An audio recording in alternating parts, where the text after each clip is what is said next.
Bible భాష్యానికి స్వాగతం.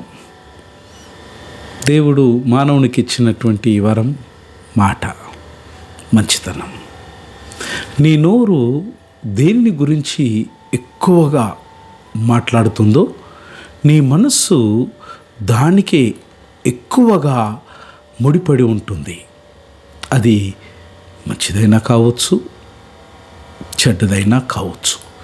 కాబట్టి మిత్రమా, నీ మనస్సును దేవుని వైపు మీరు గనక లగ్నము చేయగలిగితే నిశ్చయంగా మీ నోటి నుంచి మంచి మాత్రమే పంచుతుంది, మరియు దేవుని యొక్క ప్రేమను కూడా పెంచుతుందన్నది సత్యం.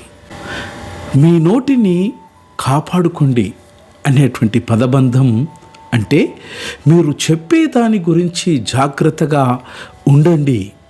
మాట్లాడే ముందు 1-2 సార్లు ఆలోచించండి. ప్రజలు తమ యొక్క నోటిని అదుపులో ఉంచుకోవాలని ప్రోత్సహించేటువంటి అనేకమైనటువంటి లేఖన భాగాలు పవిత్రమైనటువంటి బైబిల్ గ్రంథములో దేవదేవుడు మన కొరకు పొందుపరిచి ఉంచినాడు. మాట మనిషిని మహనీయునిగా చేస్తుంది. అదే మాట మనిషిని పతనావస్థకు కూడా తీసుకుని వస్తుంది. వాక్కుకు అంతటి అమోఘమైనటువంటి శక్తి ఆదిదేవుడు మానవునికి అనుగ్రహించినాడు.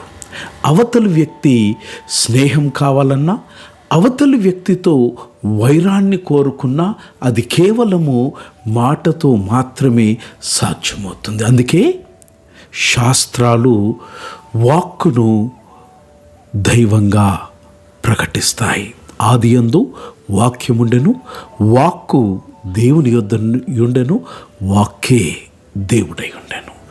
మాట్లాడే మాటలో ఒక్క మాట ఎక్కువైనా, అరపొల్లు తక్కువైనా విపరీతమైనటువంటి ఫలితాలకు దారితీస్తుంది. అందుకే ఎల్లప్పుడూ మంచి మాత్రమే మాట్లాడాలి.